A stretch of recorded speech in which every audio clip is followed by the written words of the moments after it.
Hello friends, welcome back to my channel. आज के हमारे वीडियो का टॉपिक है सेव ट्रीज सेव मैनकाइंड। तो ये बहुत ही अच्छा टॉपिक है। इसमें आपको काफी अच्छे वर्ड मीनिंग्स मिलेंगे, उसके साथ उसका उच्चारण और ग्रामर रिलेटेड स्ट्रक्चर समझने को मिलेंगे। तो आइए शुरू करते हैं। सेव ट्रीज, पेड़ बचाओ। सेव मैनकाइंड, और मानव जाति को बचाओ। तो अगर हम पेड़ बचाएंगे तो हमारा ही फायदा होगा, मानव जाति बचेगी उससे, हम ही लोगों को उससे फायदा है। तो इस टॉपिक पे आपकी नॉलेज काफी बढ़ने वाली है और अच्छी वोकैबुलरी आप सीखेंगे। Progress and development. Progress and development have come at a high cost. देखिए यहाँ पे हैव इसलिए लगा है क्योंकि हम दो चीजों की बात कर रहे हैं। तो हम बोलते हैं डेवलपमेंट तो हैज आता। तो यहाँ पे जो सब्जेक्ट है इस सेंटेंस में, इस सब्जेक्ट में हम देख सकते हैं कि दो चीजों की बात हो रही है। तो इसलिए प्लूरल है सब्जेक्ट। तो जब प्लूरल सब्जेक्ट होता है, वर्ब भी जो होता है वो प्लूरल होता है। तो हेल्पिंग वर्ब इसलिए हैव आएगा। Progress and development have come at a high cost. Progress means Pragati, development Vikas. Come at a high cost एक फ्रेज है जिसका मतलब होता है हमें बहुत बड़ी कीमत चुकानी पड़ी है। तो प्रगति और विकास के लिए हमें बहुत बड़ी कीमत चुकानी पड़ी है। तो प्रगति तो बहुत हुई है हमारे देश में और विकास भी बहुत हुआ है, लेकिन it has come at a cost. इसके लिए हमको, मानव जाति को, एक कीमत चुकानी पड़ी। अब वो क्या है, आगे पढ़ते हैं। इंडस्ट्रियल एस्टैब्लिशमेंट्स, इंडस्ट्रीज से बना है ये वर्ड। इंडस्ट्रियल, उद्योग, इंडस्ट्री, और इंडस्ट्रियल हो गया औद्योगिक।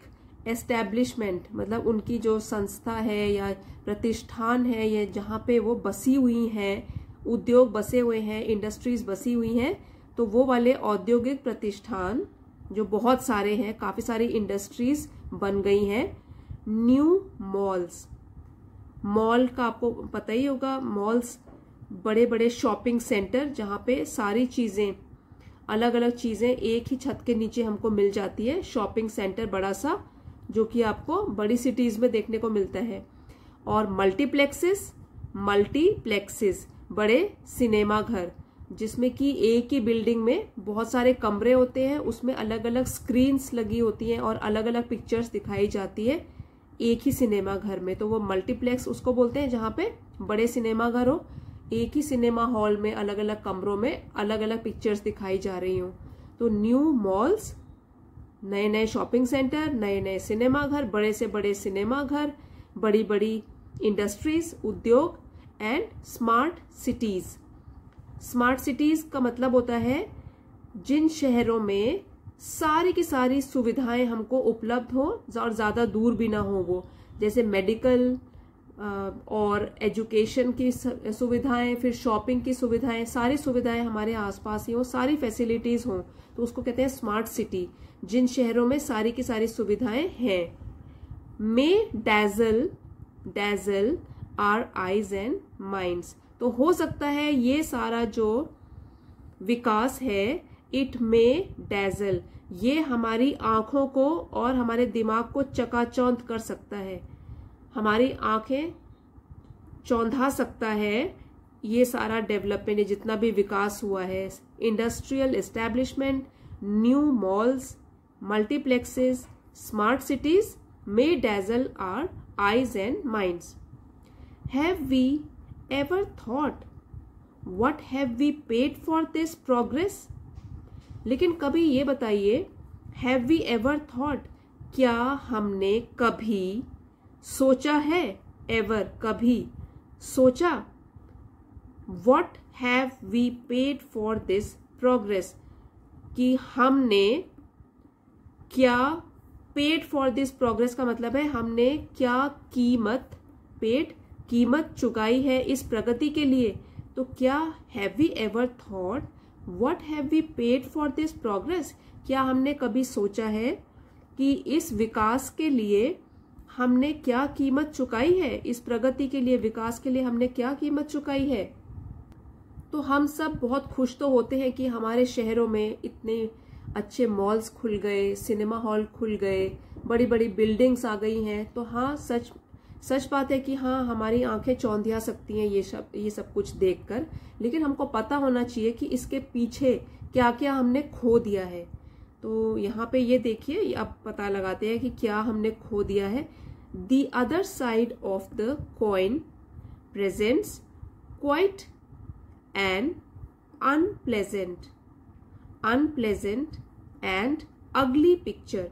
अब सिक्के का दूसरा पहलू देखते हैं, दी। अब यहाँ पे दी इसलिए बोला है क्योंकि उसके आगे वाला जो शब्द है, ये वाला वर्ड है, ये वॉवल साउंड से शुरू होता है, तो इसलिए दी बोलेंगे, अदरवाइज इसको द बोलते हैं ज्यादातर। The other side of the coin. अब सिक्के का दूसरा पहलू प्रेजेंट्स, तो ये प्रेजेंट इंडेफिनिट टेंस है जिसमें कि वर्ब के साथ एस या ईएस लगता है। तो प्रेजेंट्स मतलब हुआ प्रस्तुत करता है या दिखाता है, क्वाइट काफी, एंड अनप्लेजेंट। अब यहाँ पे एन इसलिए लगा है क्योंकि यहाँ पर भी वॉवल आया है। वॉवल के सामने हम एन लगाते हैं आर्टिकल में, अदरवाइज ए। ये 3 आर्टिकल्स होते हैं, ए एन द जो लगता है वो स्पेसिफिक चीजों के आगे लगता है, एन लगता है वॉवल साउंड वाले वर्ड्स के पहले, और वैसे अ लगता है। तो क्या प्रस्तुत करता है ये हमारे सामने, क्या दिखाता है सिक्के का दूसरा पहलू, क्वाइट एन अनप्लेजेंट एंड अगली पिक्चर। एक काफी अनप्लेजेंट, अप्रिय, जो हमको अच्छी नहीं लगेगी, और बदसूरत तस्वीर दिखाता है सिक्के का दूसरा पहलू। Where have our forests and green belts gone. तो क्या हमने कभी भी इसके बारे में सोचा कि where have our forests and green belts gone, कि कहाँ हमारे जंगल, और ग्रीन बेल्ट का मतलब होता है कि जो शहर होते हैं उसके चारों ओर का खुला इलाका जहाँ पे कोई भी निर्माण नहीं किया जा सकता। ये सरकार के द्वारा ऑर्डर होते हैं कि ग्रीन बेल्ट होनी चाहिए शहरों के आसपास, लेकिन वो चली कहाँ गई, आपको देखी कहीं? जहां देखो वहां बड़े बड़े शहरों में बिल्डिंग पे बिल्डिंगें देख सकते हो आप। ग्रीन बेल्ट्स कहाँ चली गई? और ये फॉरेस्ट, जंगल कहाँ चले गए? Where have our forest and green belts gone? तो ये सोचने की बात है। Only 50 years ago.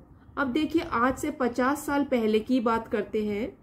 A journey through the Vindhyas, the Satpuras and the Nilgiris would reassure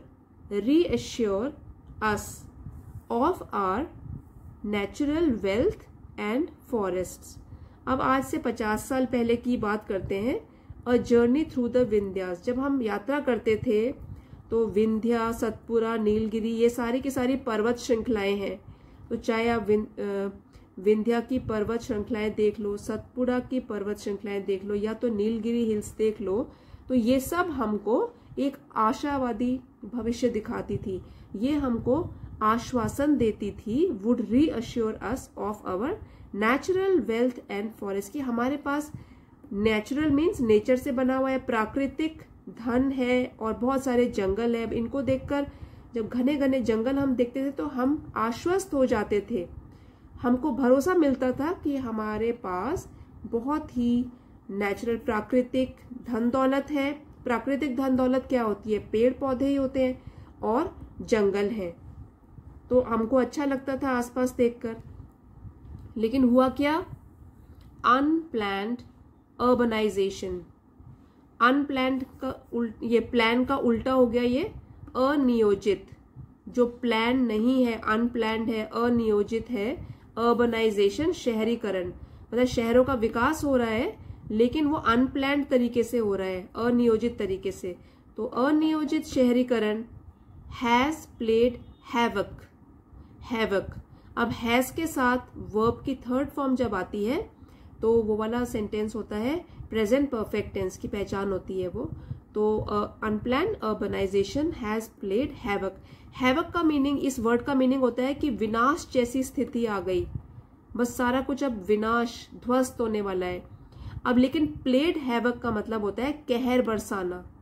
तो जैसे अनप्लान्ड अर्बनाइजेशन शुरू हो गया तो उसमें क्या हो गया, कहर बरपाया उसने किसके साथ, विद आवर नेचुरल वेल्थ, हमारी जो प्राकृतिक धन दौलत थी उसको खत्म करना शुरू कर दिया, पर्टिकुलरली आवर फॉरेस्ट, खास करके हमारे जंगल, क्योंकि जब भी हम नए नए मॉल्स बनाएंगे और पिक्चर हॉल्स बनाएंगे, बिल्डिंग्स बनाएंगे, तो सबसे पहले तो वहां से हमको पेड़ों की कटाई करनी पड़ेगी, तभी हमको मैदानी इलाका मिलेगा खाली।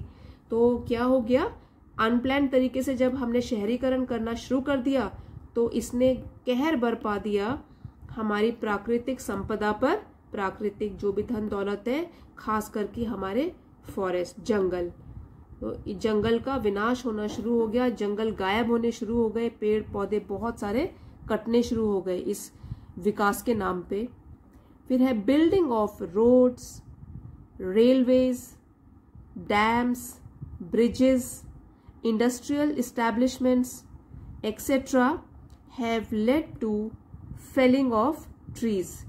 अब और एक जगह तो हमने बात करी है कि मल्टीप्लेक्स, मॉल, स्मार्ट सिटी की, अब दूसरी तरफ ये ले लेते हैं कि जब हमने रोड्स बनाई, फिर रेलवेज बनाए और बांध बनाए, फिर ब्रिजेस बनाए, ठीक है, और इंडस्ट्रियल एस्टेब्लिशमेंट, ये तो हमने पहले भी बात करी थी कि उद्योग की स्थापना करी जगह जगह, तो इससे क्या हुआ, this all have led to felling of trees. इस सब के लिए हमको सबसे पहले पेड़ों की कटाई करनी पड़ी, ये सब हैव लेड टू, इससे क्या हुआ, पेड़ों की कटाई हमको करनी पड़ी और पेड़ों का सफाया हो गया। And clearing of forests at an alarming speed and rate, तो पेड़ों की कटाई हुई, जब पेड़ कटने लगे तो क्या हो गया, जंगल के जंगल साफ हो गए, खाली हो गए, क्लियरिंग ऑफ फॉरेस्ट, जंगलों की सफाई हो गई, वो भी at an alarming speed and rate, और वो भी इतनी जल्दी जल्दी में। एट एन अलार्मिंग स्पीड का मतलब है जिसकी जो चिंता का विषय हो, चिंताजनक गति और दर पर ये जंगलों की सफाई, पेड़ों की कटाई शुरू हो गई। Alarming speed and rate, alarming means चिंताजनक। Lack of jobs in rural areas, lack means कमी, जॉब नौकरियां, इन रूरल एरियाज ग्रामीण इलाकों में, तो नौकरियों की कमी की वजह से ग्रामीण इलाकों में has compelled millions to run towards cities and towns for employment, तो नौकरियों की कमी की वजह से ग्रामीण इलाकों में हैज कंपेल्ड मिलियंस, तो इसने मिलियंस मीन्स लाखों लोगों को, कंपेल मजबूर कर दिया है या मजबूर किया है, to run toward cities and towns for employment, ताकि वो भागे या जाएं शहरों की तरफ और छोटे टाउन्स की तरफ रोजगार की तलाश में। तो जैसे ग्रामीण इलाकों से भी लोग नौकरियों की तलाश में शहरों की तरफ आए, क्योंकि वो तो मजबूरी में आए, अब गांव में कम नौकरियां होती हैं तो वो शहरों में आके नौकरी की तलाश में आए। Growing population and the need to provide shelters to them have led to the clearance of forests and green belts। अब ये सिर्फ जो लोग गांव से आए हैं सिर्फ उनकी वजह से नहीं हुआ है, बहुत सारे फैक्टर्स हैं इसके, लेकिन कह रहे हैं कि भाई जब पहले शहरों में जितने लोग रहते थे उनके अलावा जब और जनसंख्या बढ़ गई, वहां पे दूसरी जगहों से भी लोग बड़े बड़े शहरों में नौकरियों की तलाश में बड़े शहरों में आए, तो तब क्या हुआ, ग्रोइंग पॉपुलेशन, तो बढ़ती जनसंख्या वहां पे, and the need to provide shelter, और जो आवश्यकता हुई उनको आश्रय प्रदान करने की, आश्रय देने की, शेल्टर्स आश्रय, प्रोवाइड प्रदान करना, तो आश्रय देने की जो जरूरत उत्पन्न हुई, जरूरत उठी, to them have led to the clearance of forest and green belts, तो उससे जरूरी हो गया या उसकी वजह से क्या हो गया, क्लियरेंस ऑफ फॉरेस्ट, जंगलों का सफाया, क्योंकि फिर और मकान बनाने पड़ेंगे, एंड ग्रीन बेल्ट्स, तो जो आसपास के इलाके थे शहरों के और जो लोकेलिटी के आसपास के इलाके हैं, हरे भरे क्षेत्र हैं, उनको भी काटना शुरू कर दिया। उसकी वजह से ये क्लियरेंस, दैट मीन्स हरित क्षेत्र का भी सफाया होना शुरू हो गया। क्योंकि बढ़ती जनसंख्या की डिमांड थी ये, अब उनको भी रहने की जगह चाहिए। तो ये सब भी एक रीजन है, बाकी और भी रीजन है, ये भी एक रीजन है कि इसलिए पेड़ों की कटाई और ग्रीन बेल्ट्स और फॉरेस्ट का सफाया होना शुरू हो गया। The results have been disastrous. तो इसके जो नतीजे हैं वो काफी विनाशकारी साबित हुए हैं। जो हमने इतने सारे पेड़ काट दिए, जंगल सफा कर दिए और ग्रीन बेल्ट्स भी हटा दी, हरित क्षेत्र भी हटा दिए, उसके रिजल्ट्स क्या हुए, नतीजे अब विनाशकारी साबित हुए हैं। जैसे कि आजकल भी आप देख रहे हो, थोड़ी सी बारिश होती नहीं है कि शहरों का तो बुरा हाल हो जाता है, वाटर लॉगिंग हो जाती है, पानी निकलने की कोई जगह ही नहीं होती, बहुत ही बाढ़ जैसी स्थिति आ जाती है, बहुत मुश्किल हो जाता है। तो रिजल्ट्स तो ये तो हमने खुद ही अपने पैरों पे कुल्हाड़ी मारी है। तो रिजल्ट्स क्या हुए हैं इसके, विनाशकारी साबित हुए हैं। अब ट्रीज गिव अस ऑक्सीजन, ये तो हम सभी को पता है कि पेड़ हमको ऑक्सीजन देते हैं, सांस लेने के लिए हवा देते हैं। And purify the environment, purify means शुद्ध करते हैं, एनवायरनमेंट पर्यावरण को भी शुद्ध करते हैं, क्योंकि वो कार्बन डाइऑक्साइड अंदर लेते हैं और बदले में हमको ऑक्सीजन देते हैं। तो ये तो हमको पता है कि शुद्धिकरण हवा का पेड़ों के द्वारा ही होता है। फेलिंग ऑफ ट्रीज, अब जब पेड़ काटने को कटिंग ऑफ ट्रीज नहीं बोलते हैं, ये ज्यादा अच्छी टर्म है, felling of trees. Felling of trees मतलब पेड़ों की कटाई on a huge scale. Huge scale means बड़े पैमाने पर जब पेड़ों की कटाई हुई, have only expanded our deserts, तो इसकी वजह से जो हमारे रेगिस्तान वाले क्षेत्र हैं उनका विस्तार हुआ है। क्योंकि अब जब पेड़ ही नहीं है तो उसकी वजह से क्या हो गया, रेगिस्तान जैसी स्थिति आ गई है, उत्पन्न हो गई है और रेगिस्तान का विस्तार हो गया है। विस्तार मीन्स बढ़ गए हैं, डेजर्ट्स इलाके जहां पे पेड़ नहीं होते, पानी की कमी होती है, वैसे इलाकों का विस्तार हो गया, जगह जगह वैसे इलाके फैल गए हैं और उसकी वजह से कॉस्ट फ्लड्स, और उसकी वजह से फिर बाढ़ आना बढ़ गया है, बाढ़ आती है आजकल आप सुन ही रहे हैं। एंड ड्राउट्स मीन्स सूखा पड़ जाना, तो कहीं पे बाढ़ आ रही है, कहीं पे सूखा पड़ रहा है, तो ये आजकल आप न्यूज में भी सुनते होंगे। तो फेलिंग और ये सब का सब नतीजा प्रकृति से छेड़छाड़ के कारण ही हुआ है। Felling of trees on a huge scale have only expanded our deserts, caused floods and droughts. तो अगर पेड़ काट काट के, वो भी ज्यादा पैमाने पर, थोड़े भी नहीं, ज्यादा पैमाने पर, बहुत ही बड़े पैमाने पर, उसकी वजह से हमारे डेजर्ट्स, रेगिस्तान का विस्तार हो गया है। वो बहुत जगह आप देखते हो कि पेड़ ही पेड़ है ही नहीं, बस मिट्टी से मिट्टी भरी हुई है, जमीन मिट्टी से भरी हुई है। फिर उसकी वजह से क्या हुआ है, बाढ़ आना शुरू हो गया है और कहीं पे सूखा पड़ना शुरू हो गया है। The very environment and its purity have been endangered, और जो पर्यावरण है और उसकी शुद्धता जो है वो हैव बीन एंडेंजर्ड मीन्स खतरे में पड़ गई है। एंडेंजर्ड खतरे में पड़ना, डेंजर से ही बना है ये वर्ड, एंडेंजर्ड मीन्स खतरे में पड़ जाना। तो जैसे आपने ये भी पढ़ा होगा, कुछ ये एनिमल्स की प्रजातियां हैं जो कि एंडेंजर्ड हो गई हैं, एंडेंजर्ड स्पीशीज पढ़ा होगा आपने साइंस में, तो जो लुप्त होने वाली हैं, खतरे में पड़ गई हैं, ठीक है। तो very environment and its purity have been endangered, तो पर्यावरण और साथ में उसकी शुद्धता ये सब खतरे में पड़ गई है। क्योंकि अब आप देखते हो प्यूरिटी, यहाँ पे ये भी बता रहा है कि पॉल्यूशन कितना हो गया है बड़े बड़े शहरों में। अब लोग एयर प्यूरिफायर खरीद रहे हैं, अपने घर में भी उनको सांस लेने में दिक्कत हो रही है, और वातावरण में ही इतना सारा पोल्यूशन है कि अगर आप बड़े बड़े शहरों में रह रहे हैं तो सांस लेने में भी आप बहुत सारी पॉल्यूटेड गैसेस जो है वो इनहेल कर लेते हो। तो क्या हो रहा है, प्रकृति पर्यावरण की जो शुद्धता है वो खतरे में पड़ गई है। तो ये बहुत ही सोचने समझने की बात है, और आप यंग जनरेशन के हो, आपको तो आगे की पीढ़ियों के बारे में भी सोचना है। Let us hear the alarming bells, तो आप हम सबको क्या करना है, इस खतरे की घंटी को सुनना है। Let us hear the alarming bells.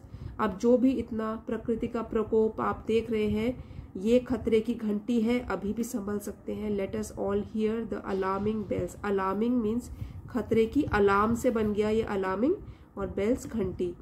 Save trees, save the environment and save Mankind. इसलिए पेड़ बचाइए और पर्यावरण को बचाइए। जब पेड़ आप लोग बचाओगे तो उसकी वजह से पर्यावरण का बचाव होगा और इवेंचुअली सेव मैनकाइंड, मानवता का भी बचाव होगा। तो ये पेड़ हमारी जान है। ज़्यादा से ज़्यादा पेड़ लगाइए। अपने बर्थडे में एक आध पेड़, जहाँ अगर आपके घर के आसपास जगह है तो बर्थडे में ज़रूर एक पेड़ लगाया कीजिए। मैंने खुद अपने घर के सामने पेड़ लगाया है और मेरे फैमिली मेम्बर्स ने भी एक एक पेड़ सबने लगाया है और हम उसकी देखभाल भी कर रहे हैं। तो आप लोग भी इसकी तरफ एक कदम बढ़ा सकते हैं। आई होप आपने आज के वीडियो से काफ़ी कुछ सीखा होगा, और अगर आपको वीडियो ज़रा भी पसंद आया है प्लीज़ लाइक और शेयर करना मत भूलिए, और अगर चैनल पे नए हैं तो चैनल को सब्सक्राइब कर दीजिए। ऐसे ही बेसिक इंग्लिश और एडवांस इंग्लिश सिखाने के लिए काफ़ी वीडियोस देती हूँ, तो आपके फ़ायदे के लिए है। And thank you for watching. See you next time. Comments में लिखकर ज़रूर बताइए आपको वीडियो कैसा लगा। अगले वीडियो में मिलते हैं। Thank you everybody for watching.